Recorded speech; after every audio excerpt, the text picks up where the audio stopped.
Lampu sennya mana bro? Oh ini deh. Anjir kader gue lampu sennya di kanan dia. Di kanan. Di bawah banget.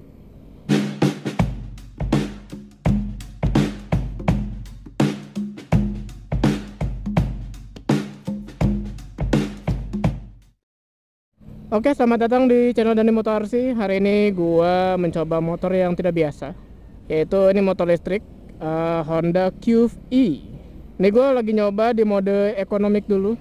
Coba kita ya kalau mode ekonomik ya, namanya juga ekonomik ya. Memang kurang enak ternyata. Ini biarpun lu gaspol juga segini-gini aja gitu. Jadi motor ini adalah pinjaman dari wahana Honda Gunung Sahari. Gimana sih rasanya naik motor listrik? Berasa aneh anjir. Gue kan biasanya motor kan ada getarannya gitu loh, ada suaranya. Ini enggak anjir, bener-bener senyap, sepi gitu, kayak nggak ada apa-apa. Rasanya kayak didorong jin. Terus ini speedometernya gede banget nih, segede layar tab kali ya. Wah tapi suspensinya enak banget sih. Tuh ini sepi banget bro, nggak ada. Mana bayar gak ada bro. Ada pengerjaan jalan ternyata. Puter. Nih kalau di mode eco tuh begini, lo mau gaspol juga segini-gini aja. Tapi bener-bener motor didorong jin anjir. Nggak ada suaranya. Lebih kedengaran motor di belakang daripada motor kita sendiri gitu. Ya mode eco mah gini lah, lemot ya. Tapi wajar, memang namanya juga mode eco ya, ekonomik. Coba kita coba ke mode standar ya. Ini BTW bisa diganti ketika kalian masih jalan ya. Kalau mode standar enak nih. Bet ya kan. Wih anjir, agak ngeri juga sih remnya. Wih, enak bro. Mode standar baru ada tenaganya. Coba kita mode sport ya. Sport tinggal satu kali ke atas. Akselerasinya enak banget bro. Anjir, ini motor sih menyenangkan ya. Udah nggak ada suaranya, senyap, tiba-tiba lewat aja. 70 bro, 80, ayo terus. Anjay, bisa nih sampai 90 nih. Kenceng juga nih motor. Mode sportnya sih menyenangkan ya. Untuk jalan-jalan santai mah ekonomik atau standar juga cukup sih. Cuman kalau kalian mau merasakan torsi jambakan yang lebih gede lagi ya, memang di mode sport tuh lebih enak. Dan dia tuh nggak ada ini ya, dia nggak punya yang namanya engine brake. Jadi ketika kalian tutup ya udah dia ngelos aja. Sebenarnya bukan nggak ada ya, ada engine brake-nya tapi kecil banget. Dan itu kayaknya mungkin bisa jadi regeneratif kayaknya. Tapi gue nggak melihat ada kata-kata regeneratif sih di sini. Atau entah mungkin ada settingan yang lainnya, gue nggak tahu. Gue suka suspensinya sih, enak banget ternyata. Depan belakang empuk, tapi bukan empuk yang Honda ya. Jadi bukan empuk yang ngayon-ngayon gitu, dia empuknya tuh empuk rigid gitu loh. Gimana ya, rasanya kayak suspensi mobil gitu, gede-gede gitu loh. Gitu doang. Anjir, gue ngegas. Tadi 100% langsung 99. Kita di mode standar lagi aja. Posisi berkendaranya sih kurang lebih sama kayak kayak motor Honda Beat kayaknya deh. Kayak Honda Beat atau mungkin Genio ya. Itu kayak motor-motor Honda Matic yang 110 cc aja gitu. Terus kalau untuk handlingnya enteng banget. Bahkan ini menurut gue terlalu enteng. Walaupun kalau untuk misalnya kalian belok tajam segala macam sih kurang direkomendasikan ya. Jadi jangan coba-coba kalian cornering pakai motor ini. Karena memang tidak worth it. Gue tuh suka nggak ada getarannya gitu loh motornya tuh. Ya jadi kesimpulannya kalau misalkan lu di mode ekonomik itu kayak masuk gang, ekonomik cukup. Dia torsinya ada tapi memang tidak bisa kenceng. Kalau untuk dalam kota gitu commuting sehari-hari pakai mode ekonomik, pakai mode standar udah cukup. Untuk mode sport kayaknya ya paling kalau mode sport tuh kayaknya buat senang-senang aja. Mode sport tuh mode senang-senang ya. Ada satu fitur yang menurut gue ini lucu, tapi cukup sangat membantu lah. Jadi kalau misalkan kalian tekan rem belakang, tekan R, nah sampai muncul reverse, kalian tetap pencet reverse, tahan reverse, terus pencet yang panah bawah, motornya bisa mundur. Jadi kalau misalkan kalian mundur di tanjakan atau mundurnya agak susah, itu bisa dibantu pakai ini. Oke, kita lanjut jalan lagi, pakai mode sport. Gue pengen tes akselerasi tapi susah nih jalannya. Ntar deh, kita tunggu agak kosong kali ya nih, udah kosong nih. 1, 2, bet. Gila bro. Ah elah, mbak ganggu aja mbak. Si mbak nih, baru juga ngegas mbak. Tuh, 2, bet. Oke, kita betot. Oh, 50. Ya, ada orang masuk jalan. Ya, terusin. Kita coba kejar beat ya. Ada motor beat di sana. Ya, walaupun dia motor internal combustion, tapi kita coba saja. Sebenarnya yang ngeri dari motor ini adalah motor ini kencang dan gak ada suaranya. Itu.